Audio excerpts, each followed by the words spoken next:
The chair recognizes the gentleman from New York. Mr. Speaker, I'm proud to yield 5 minutes to an individual who has truly been fighting for democracy for the Venezuelan people, who want them to have the right to vote. An individual who have stood and trying to keep their TPS status so they're not forced back into the regime of Maduro. The gentlewoman from Florida, Debbie Wasserman Schultz.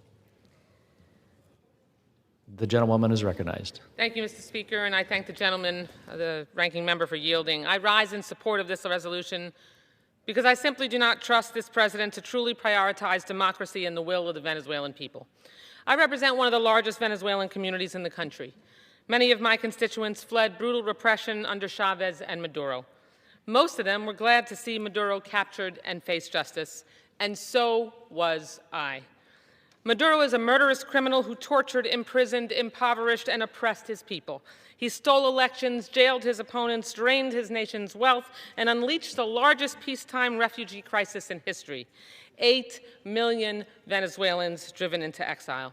I was glad to see Maduro held accountable, and this resolution, as my colleague who just spoke, Mr. Diaz-Balart, would clearly know, would not preclude operations like the one that arrested him, especially if the administration finally does what they should have already done: come up with a day-after plan for democracy, present a coherent strategy to Congress, and make a case to the American people. But arresting Maduro does not fix Venezuela because Maduro did not destroy Venezuela by himself. He relied on criminal affiliates who helped him cling to power: Delcy Rodriguez, Jorge Rodriguez, Diosdado Cabello, Vladimir Padrino Lopez. All of them share in Maduro's guilt, but instead of being thrown in jail, they were left in charge. The machinery of repression was left in place, and the democratic hopes of Venezuelans are being left behind. My constituents who celebrated Maduro's capture are horrified to see President Trump normalize relations with the same regime that forced them to flee. This president must not make the U.S. complicit in the brutal repression of Venezuelans, which continues today. Yet Trump continues to jeopardize the lives of lawful Venezuelan immigrants by forcing them back into this chaos after he terminated their TPS. Trump has lavished praise on Maduro's hand-picked replacement, Delcy Rodriguez, who ran the regime's torture dungeons.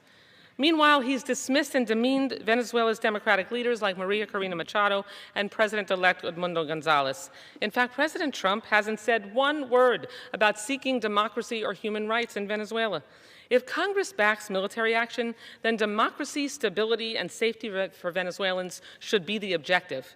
But those aren't President Trump's goals. He only speaks about getting a cut of the regime's oil sales and ignores their ongoing repression.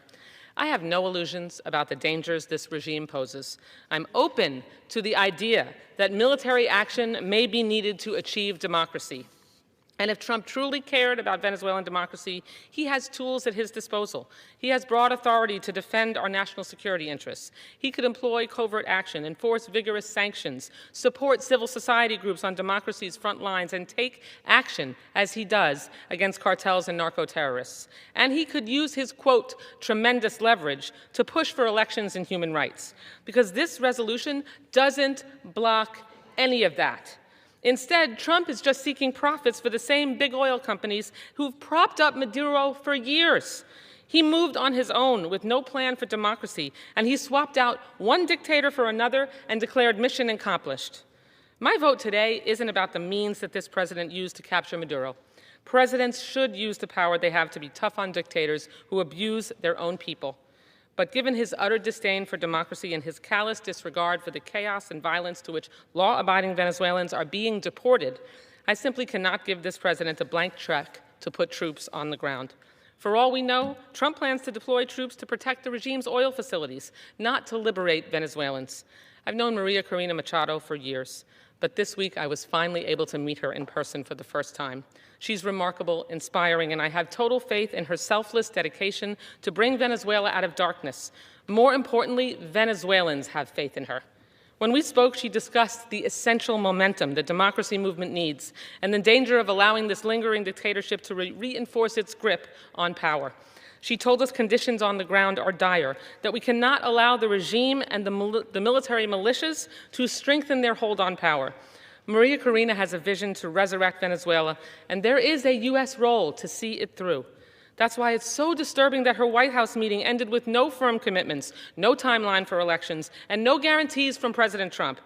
Instead of opening a pathway to democracy, this president is focused on opening offshore accounts to hoard Venezuelan oil money.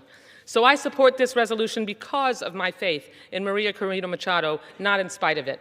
It is rooted in my ongoing commitment to standing resolutely with Venezuelans to demand an end to this illegal regime.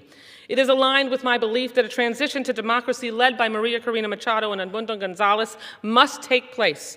I hope I'm wrong about the president's motivations. Can I have an additional 30 seconds?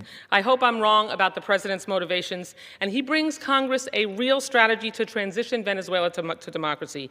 I hope he was moved by Maria Corina Machado's vision, and not just her Nobel Prize. But I'm a show-me person, not a tell-me person, and so far, President Trump has shown that he's more concerned with seizing Venezuela's oil than freeing Venezuelans from dictatorship. Hasta al final. Thank you, and I yield back the balance of my time.